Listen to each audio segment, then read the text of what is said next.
Je suis le bon berger. Jean 10, 11. Le bon berger prend soin de son troupeau. Il le nourrit et le conduit. Christ est notre pain de vie, mais il désire non seulement nous apprendre à nous nourrir de lui, mais également à être conduits par lui. Christ devient notre berger lorsque nous entrons en ligne et dans la voie de ces trois principes fondamentaux. La première est la soumission à Christ parce qu'il est la tête. La seconde est son obéissance parce qu'il est notre Seigneur.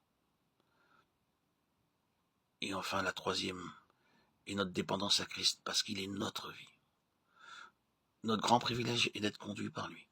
Le roi David fut capable de paître et conduire le peuple d'Israël parce qu'il a appris à être conduit par le Seigneur lui-même, ce qu'il apprenait sous la conduite sûre de la main de Dieu. Il l'enseignait au peuple. Christ est l'objet de toute notre éducation. Tout ce qu'il a déclaré n'était pas pour lui, mais pour vous et moi. Dans l'évangile de Jean, le Seigneur énonce quelques lois qui régissent et gouvernent sa marche. Il savait qu'en venant en nous par le Saint-Esprit, sa vie nous ferait entrer dans l'expérience de ces lois. Aussi déclare-t-il, le Fils ne peut rien faire de lui-même. Jean 5, 19. Je ne puis rien faire de moi-même. Jean 5, 30.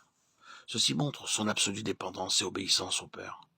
De même, il nous faut reconnaître l'absolue souveraineté et seigneurie de Christ. Et alors que nous nous plaçons sous son autorité, nous permettons à l'Esprit de nous apprendre cette conduite et cette marche par l'Esprit en demeurant en lui. L'une des grandes leçons quand nous apprenons la marche par l'Esprit est celle de discerner la vie en nous, en ce qu'elle nous dit, quand elle nous approuve ou désapprouve. Savoir ce que dit la vie est l'une des marques de la maturité spirituelle.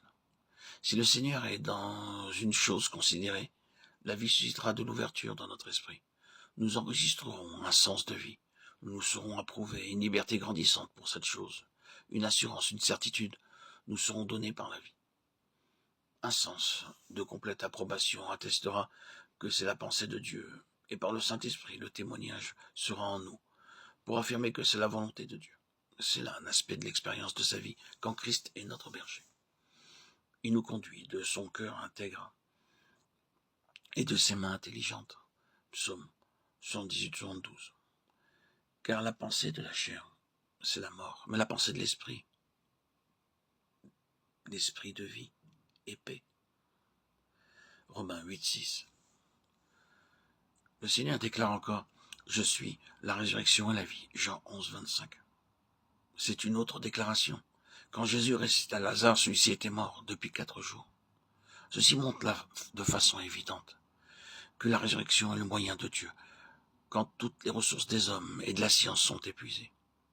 La résurrection est la méthode de Dieu, ce qui veut dire que Dieu accomplit son œuvre, travaille et agit lorsque l'homme ne peut plus rien faire.